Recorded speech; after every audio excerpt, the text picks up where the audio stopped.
ये 2 फरवरी की police constable भर्ती परीक्षा का मेमोरी बेस्ड पेपर है।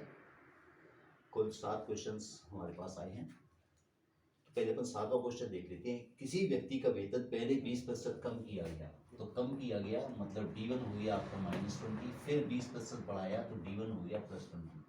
जो कुल कमी होती है इस प्रतिशत का, उसका सूत्र होता है D1 + D2 + D1 D2 बटे 100।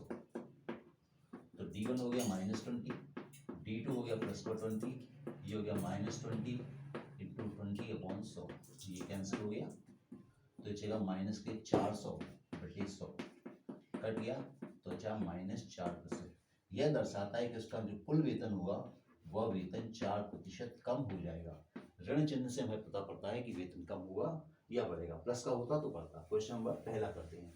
किसी कार को 47,000 का खरीद कर 3 लाख रुपए उसकी मरम्मत पर खर्च किए गए हैं, तो हम इसका कुल क्रय मूल्य मान लेंगे। 47,000 तो खरीदे थे और 3,000 रुपये इसकी मरम्मत पर खर्च किए, अर्थात 50,000 रुपये हमने मान लिया कि इसका क्रय मूल्य पड़ा। अब हमने इसे बेचा, ये तो क्रय मूल्य आ गया।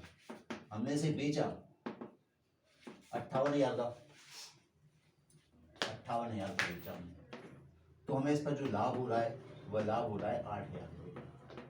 अब लाभ प्रतिशत का सूत्र लगाते हैं। लाभ प्रतिशत होता है लाभ बटे क्रय मूल्य गुणा 100। तो लाभ हुआ 8,000 का इंटू 100, क्रय मूल्य आया था 50,000। 1 2 3 बिंदी कटी, 50 दूनी 100, तो कुल मिलाकर 8 दूनी 16% का लाभ इस सौदे में हुआ। क्वेश्चन नंबर 6वां, ये थोड़ा सा अलग पूछा गया था क्योंकि इसमें कुछ महीनों का ब्याज पूछा गया था। तो 6% वार्षिक दर से, तो सबसे पहले प्रतिशत को आप रेशो में कन्वर्ट कर लें, तो 100 से डिवाइड कर लें तो 3/50। जब आप किसी संख्या को 3/50 से गुणा कर देंगे तो हमें उसका 6% मिल जाएगा। अब हमारे पास जो मूलधन है वह मूलधन था 25,000। पूछा था 3 वर्ष 2 माह का ब्याज, तो हम 3 वर्ष के लिए पहले वर्ष के ब्याज निकालते हैं। पहले वर्ष का ब्याज कैसे निकलेगा? 25,000 को मल्टीप्लाई कर देंगे 3/50 से, ये कैंसिल हो गया। 5,000, 5 दिया 15, तो 1,500 रुपया हमारे पास पहले साल का ब्याज आ गया। 15,000, और ये बिंदी कर दी या 2 बिंदी ले जाएंगे, ठीक है। 1,500 रुपये पहले साल का ब्याज है। दूसरे साल का चक्रवृद्धि ब्याज क्या मिलेगा? हम 1,500 एज इट इज लिखेंगे और दोबारा से एक बार 1,500 को फिर गुणा कर देंगे 3/50 से, 30 बार ये कर दिया, प्लस 90 रुपया और ब्याज आ गया।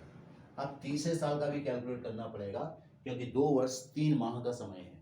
तो तीसरे माह के लिए हम क्या करेंगे? पहले पूरे साल का ब्याज निकालते हैं। ये पूरा नंबर एज इट इज रखते हैं 50,000 + 90।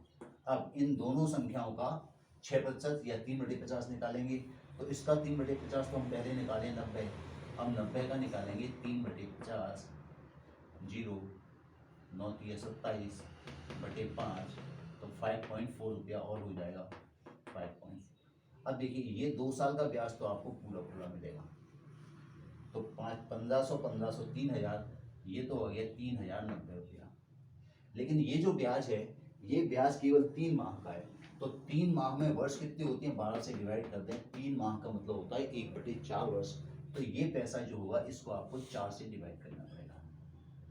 तो अपन इसको डिवाइड कर देते हैं, 4 से इसको दिया, 4 × 12, 3 बचे, 4 से 28, 3 75, ये बचा। ये 180 मान लें, 180 को 4 से डिवाइड करेंगे तो 45 आएगा, और इसे 4 से डिवाइड करेंगे तो 1.143 कितना हो गया? 375 और 45 को ऐड किया तो 375, 25 ये होगा तो 400, 415, 420, 420, 421, तो 421 रुपया 0.3 इसमें प्लस कर देंगे तो 301 पॉइंट लगा देंगे, 1 9 2 11 की 1 कैरी 1 5 3, 3,511.3 रुपया हमें इसका ब्याज मिलेगा। चौथा, किसी 48 मीटर ऊंचे भवन की छाया, तो हम यहाँ लिखेंगे भवन की ऊंचाई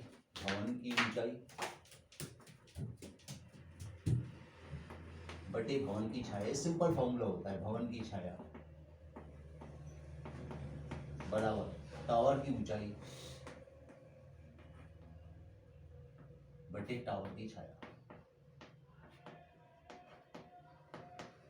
तो भवन की ऊंचाई हमारे पास दी थी 48 मीटर, ऊंचे भवन की छाया की लंबाई हमको दी थी 32 मीटर। तब हमें बताना था कि 144 मीटर ऊंचे टावर की लंबाई क्या होगी। तो यहाँ मान लेते हैं x, 48 दिए 144 होते हैं, मल्टीप्लाई कर देंगे तो 96 मीटर की उसकी छाया की लंबाई होगी। ये था क्वेश्चन नंबर 3। क्वेश्चन नंबर 4, किसी चतुर्भुज के कोणों का अनुपात दिया है, सबसे छोटे कोण की माप क्या होगी।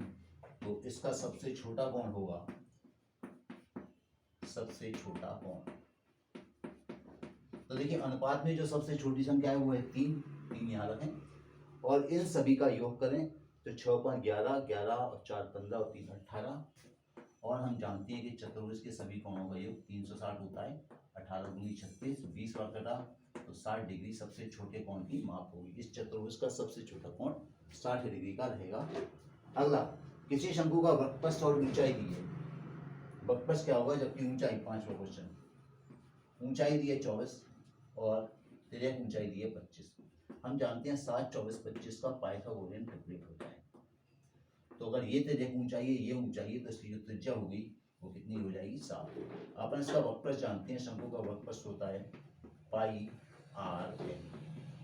पाई की वैल्यू दी थी क्वेश्चन में 22/7 इंटू 7, एल हो गया 25, कैंसिल किया, 25 दूनी 50, 50 5 55 वर्ग सेंटीमीटर इसका वक्रपथ हो जाएगा। 6वां क्वेश्चन, पिता तथा पुत्र की आयु का अनुपात 3:11 है। तो मैंने मान लिया कि पुत्र की आयु, 6वां क्वेश्चन, हमने मान लिया कि पुत्र की आयु है 3x और पिता की आयु है 11x। ये वर्तमान आयु हम ले रहे हैं दोनों की, यही अनुपात हमको दिया था। फिर पूछा दिया था कि 3 वर्ष बाद, 3 वर्ष बाद यानी इन दोनों में 3 3 ऐड कर दें तो ये 3x + 3 का होगा और ये 11x + 3 का होगा और 3 वर्ष बाद ये अनुपात 1/3 हो जाता है। ये अनुपात 1:3 हो जाता है। क्रॉस मल्टीप्लाई कर दें, 9x + 9 बराबर 11x + 3, एक साइड शिफ्ट करेंगे तो बचेगा 2x बराबर 6, x का मान आया 3।